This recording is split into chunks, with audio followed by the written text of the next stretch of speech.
Welcome to the Rook Deep Dive session. I'm Travis Nielsen, one of the maintainers on the Rook project.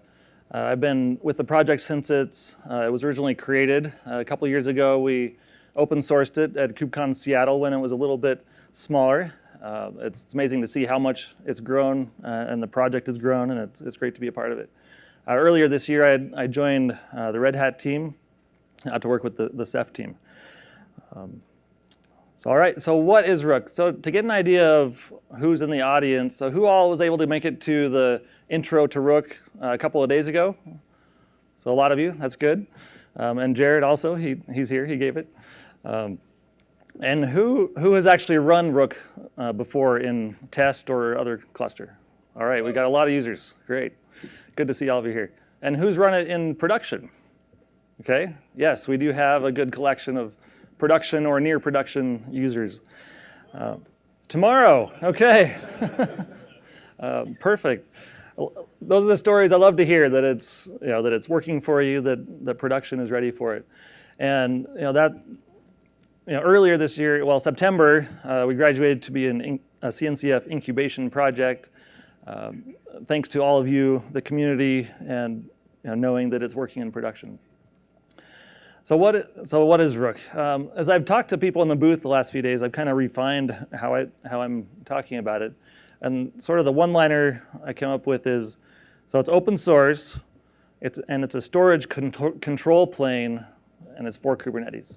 So by storage control plane, what that means is it provides operators and CRDs to orchestrate or otherwise configure and manage storage backends. So we'll get into more what that means, but basically think about, we don't provide the implementation for the storage, we bring the storage platforms to Kubernetes in a Kubernetes native way. So I'll go briefly over this that you've already heard in the intro section, but so an operator, like you heard in the keynotes this morning, the operator applies a desired state into your cluster. So you say, here's my desired state, the operator goes and makes it happen.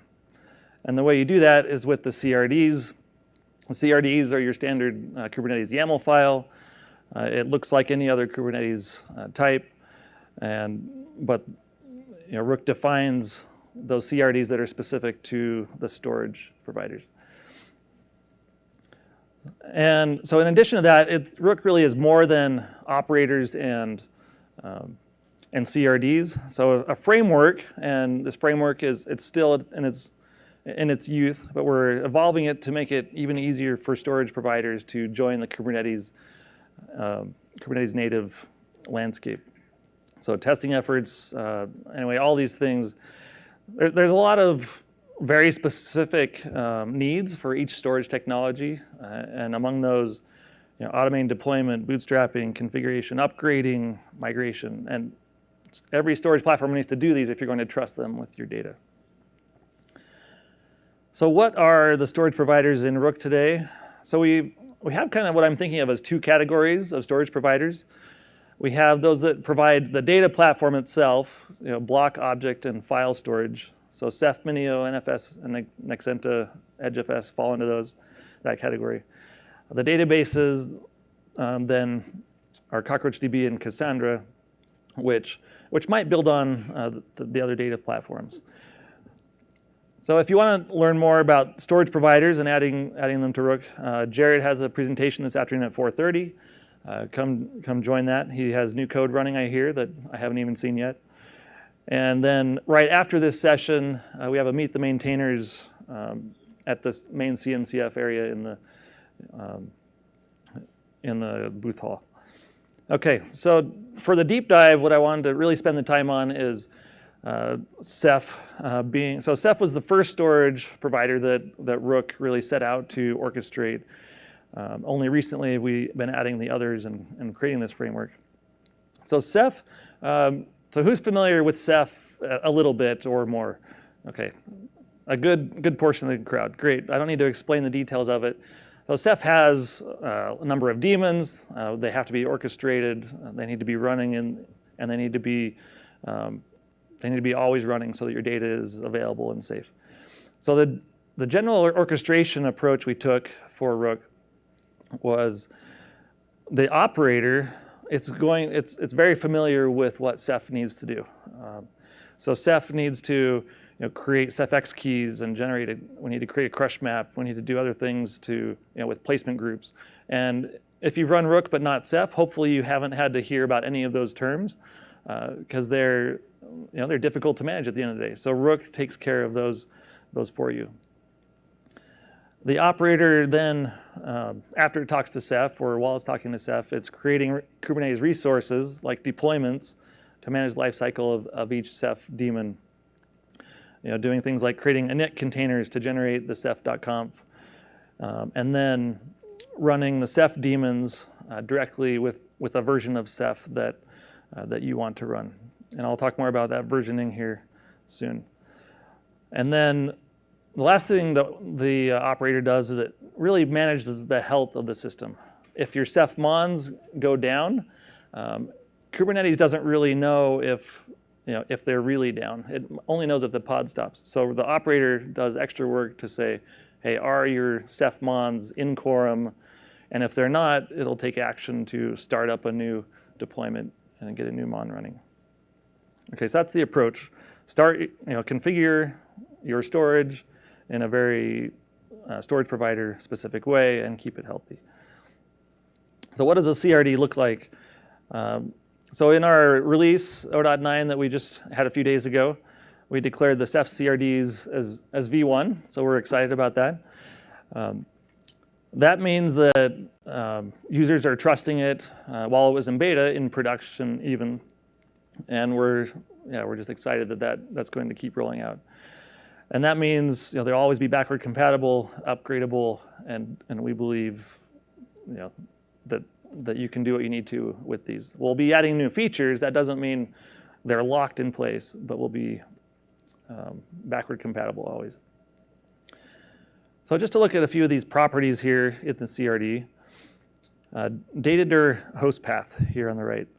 So what this is some of the Ceph daemons require persistence. It's storage. Of course, if your node reboots, if it just goes down momentarily and comes back, you need to make sure that data is persisted. So the host path is where we store basic configuration and persistence of the metadata.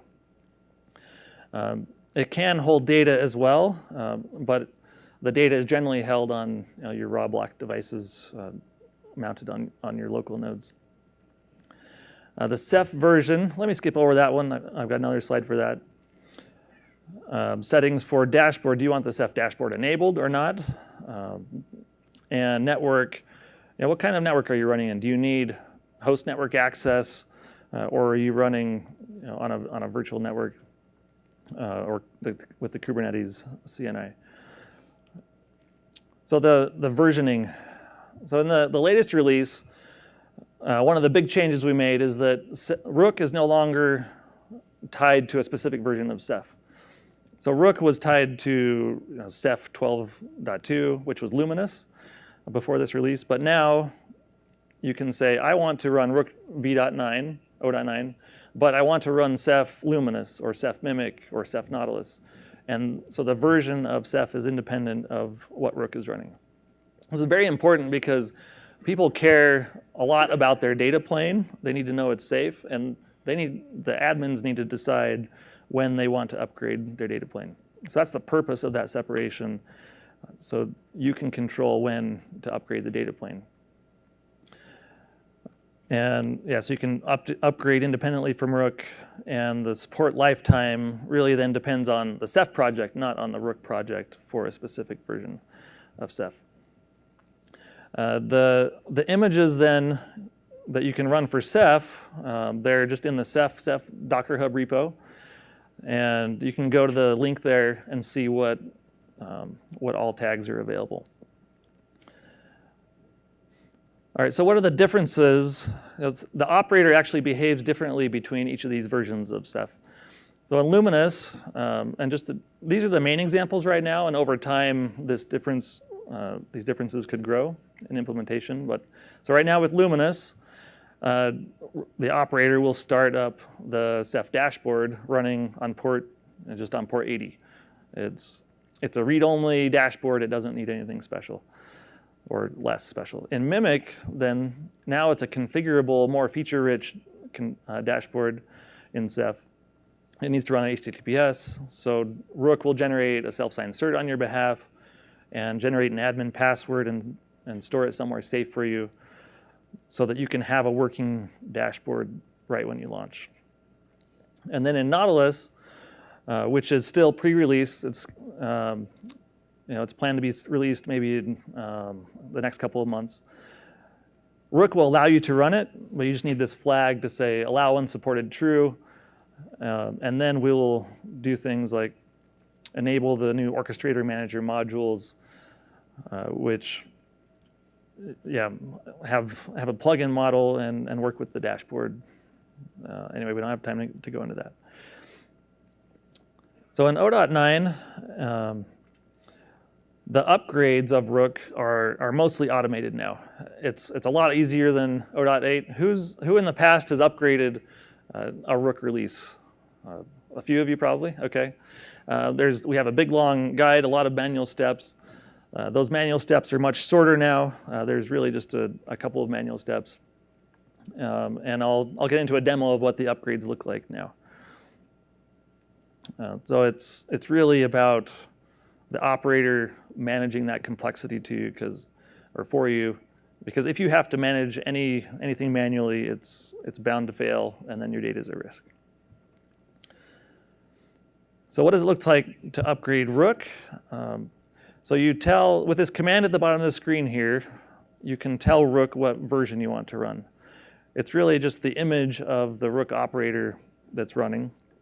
So you say kubectl set image on this Kubernetes deployment, and here's the new image version. So rook/ceph v0.9 is what you would use to upgrade from 0.8 currently. So this, to be clear, so it updates the Rook operator and the related orchestration pieces, but it does not update the data path. So after the upgrade, you'll still be running Luminous, just like you were running before on 0.8. And okay, so the Ceph upgrade, what does that look like? This version is specified in the CRD, and you can tell it the image of you want to run, like we already saw. And I'll go into a demo of this now. But in the future, as the complexity of the upgrade might increase, or maybe it won't, the operator will manage whatever steps need to happen. If the data plane needs to be upgraded or data migration, we don't currently have any need for a data migration between these versions of Ceph, but it's possible in the future, depending on what changes are made. All right, so what I want to do with the demo now is, first of all, I'm going to configure Luminous, and then update Ceph from Luminous to Mimic, and we'll watch how the operator deals with that. So let's see if I can find my console. All right, hopefully that's big enough to see. So the first thing I want to do is, bigger? Okay. I really should get a better terminal here. This is, all right, go over here.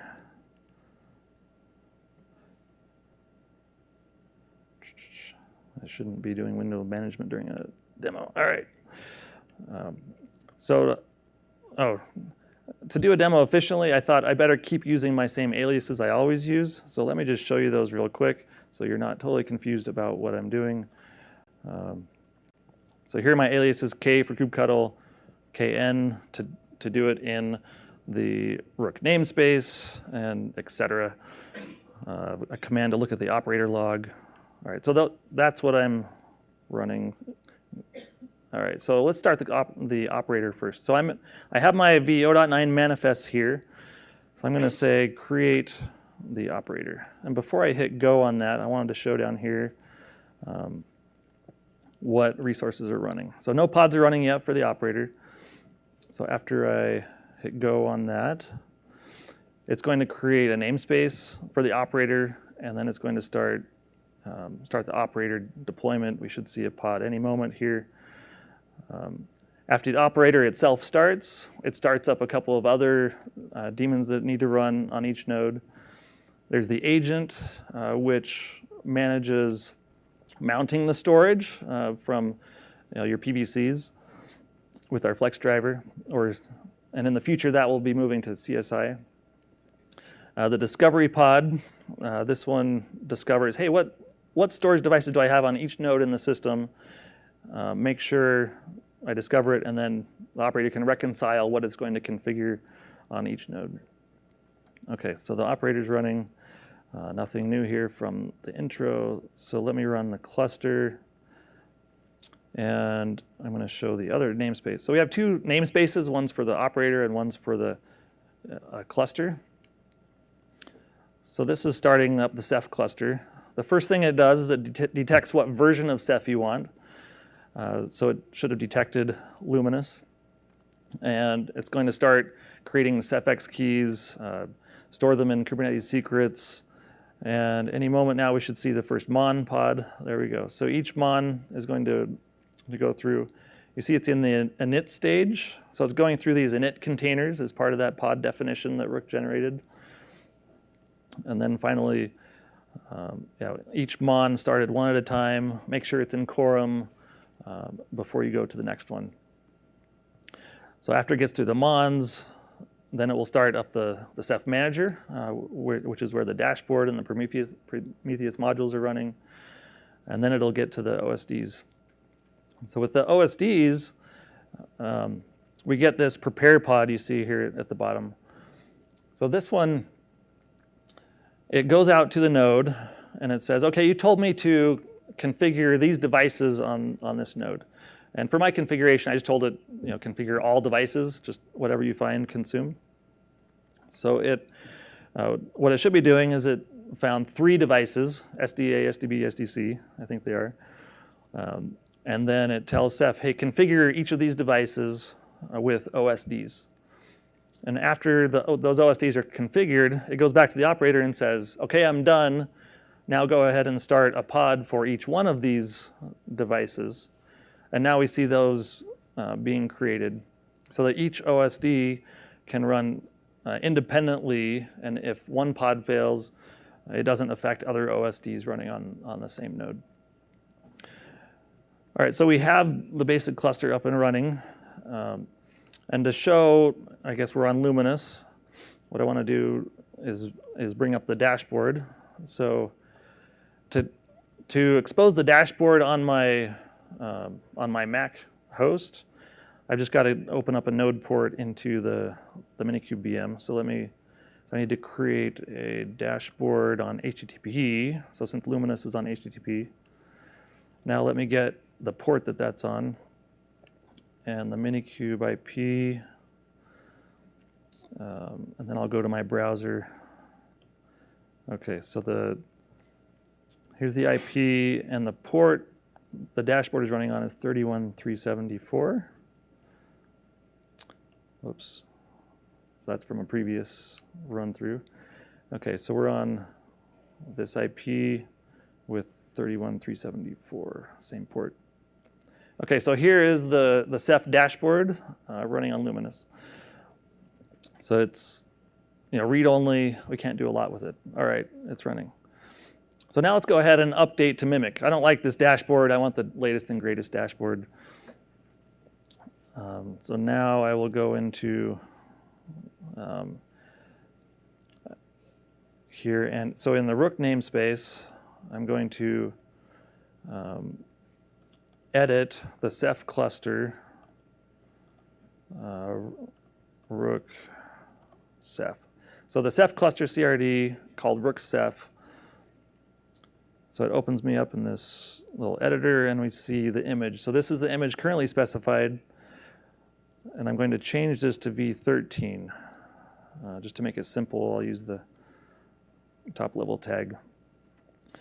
So as soon as I save this CRD, the operator is going to wake up and it's going to say, oh, you want Luminous now.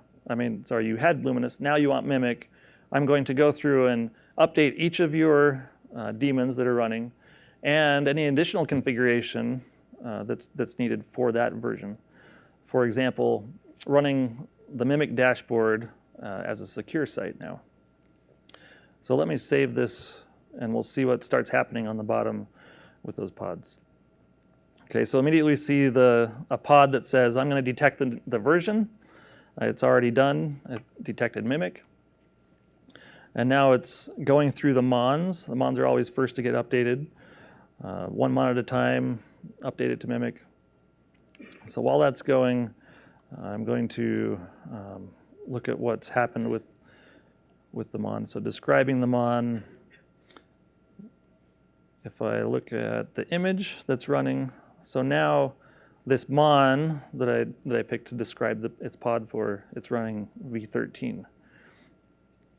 Okay, so the mons have all been restarted now, and it's confirming, okay, do I have quorum? And it looks like it does, because it continued now with the manager pod. That restarted. And what it's doing now is configuring the dashboard with the self-signed certificate. And then after it does that, it will proceed to the OSDs and restart the OSDs on Mimic. Okay.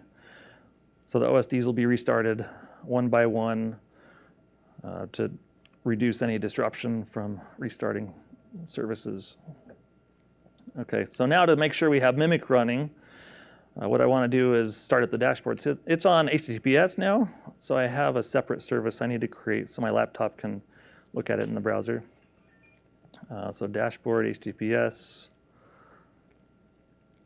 All right, and let me look at what, can get service. So now HTTPS, if I try this old port now, the dashboard isn't running there anymore. But now I need to look at this secure port. Okay, so if I refresh, I can't get the dashboard on HTTP anymore. It's just not there. So let me put HTTPS with the new port. And okay, so it's a self-signed certificate. So we get this big red warning, don't connect to this site. Well, I'm going to anyway for the demo. Thank you very much. Okay, and here's the Mimic dashboard. Rook generated an admin password. So that's kind of small. So when it generated the password, it put it in a Kubernetes secret, and I need to go get that secret so I can log in. So on our dashboard help topic, it's getting a secret out isn't exactly something that's easy to type, so let me copy it from our documentation. Get the secret with the dashboard password and decode it from base 64. Okay, so that's a big long ugly command, and we get this password out of it. All right, if I go back and log in, now we have the Mimic dashboard. All right, it worked. So now we have, the cluster is upgraded. We have 3 monitors running, all the OSDs are running, and you can go and do things like configure pools and block devices, file systems from this UI now. And with each release of Ceph, this dashboard gets more feature rich. Okay. So now, one more thing I want to make sure I show, or a couple more things. We have the toolbox. If I could, right, so create the toolbox.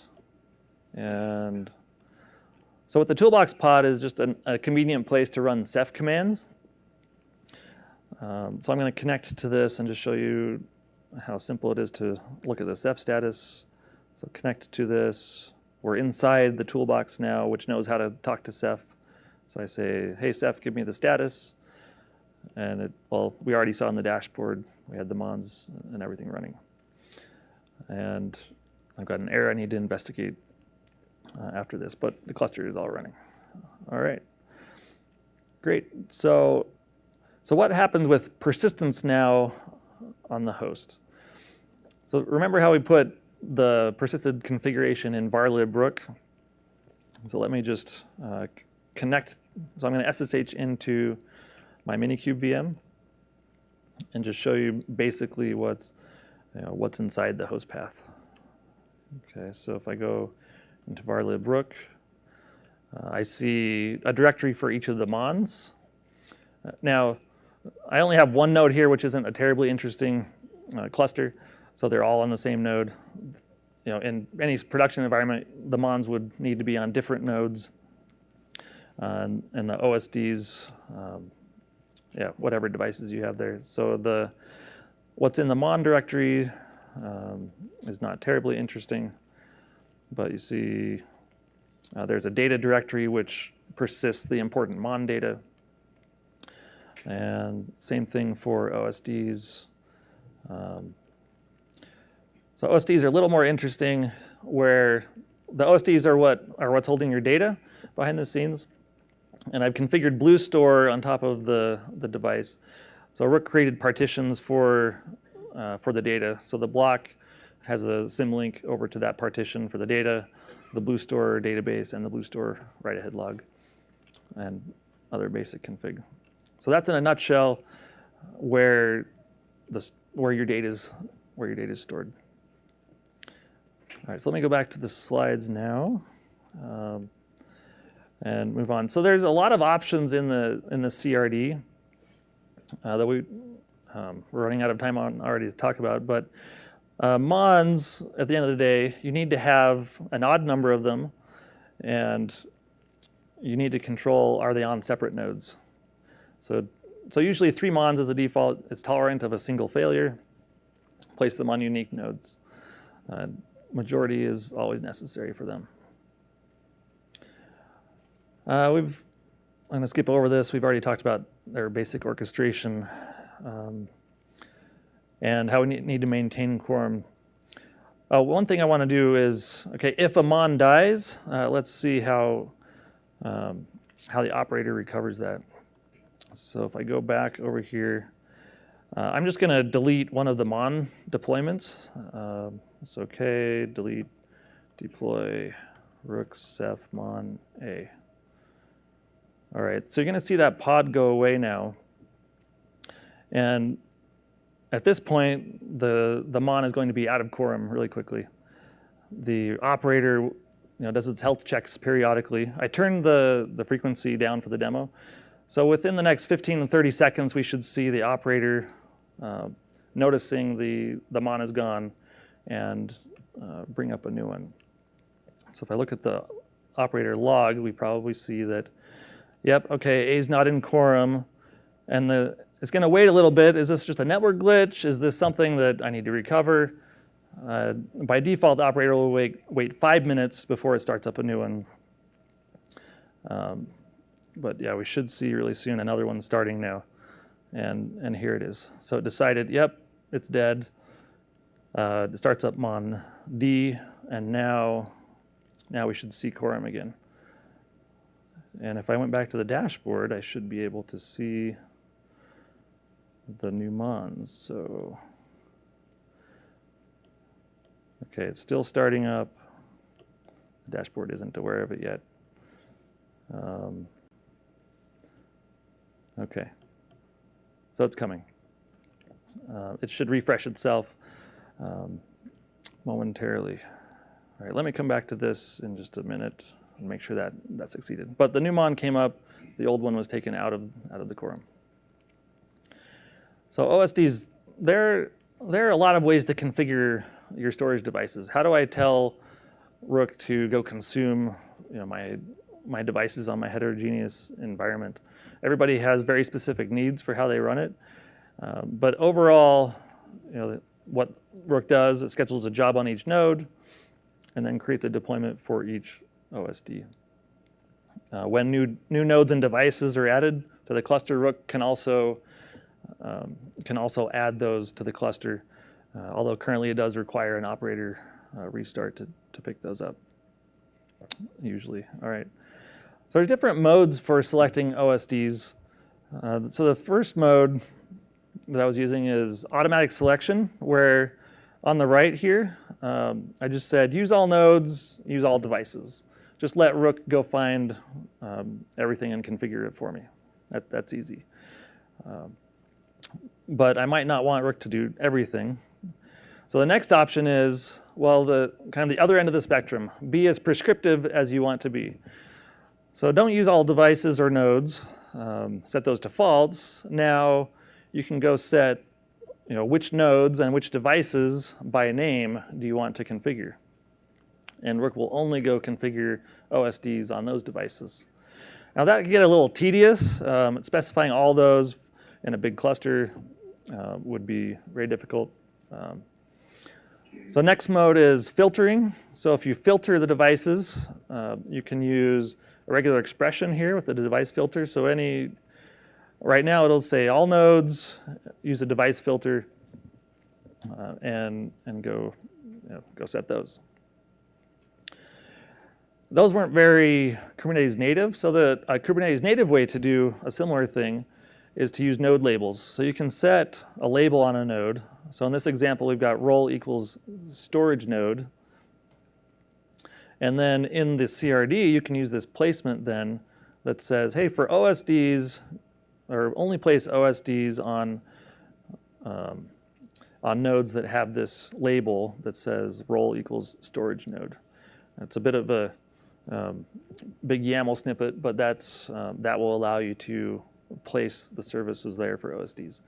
And that same filter or with node affinity can be used for all the daemons, the mons and OSDs, RGW, and all of those.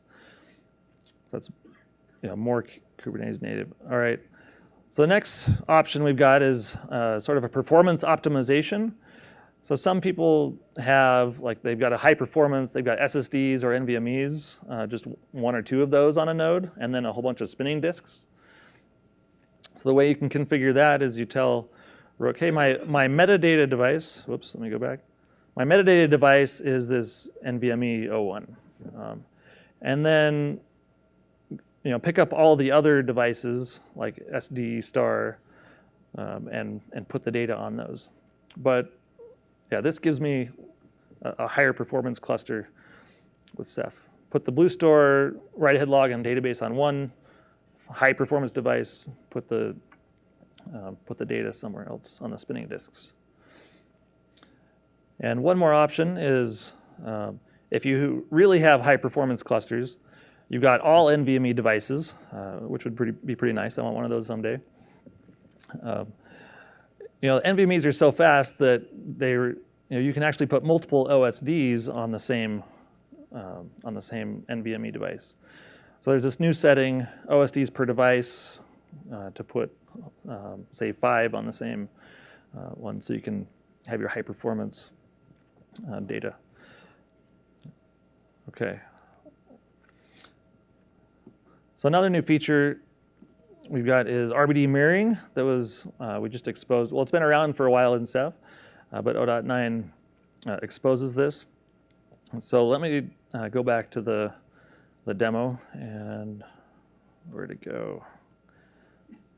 Nope, not there. Okay, doesn't want to show up. All right, here we go. So if I edit the YAML again, so edit the Ceph cluster, Rook Ceph. So by default, we don't configure RBD mirroring, but here it is in here. So RBD mirroring, how many workers do you want? 3? I heard a 3? Okay.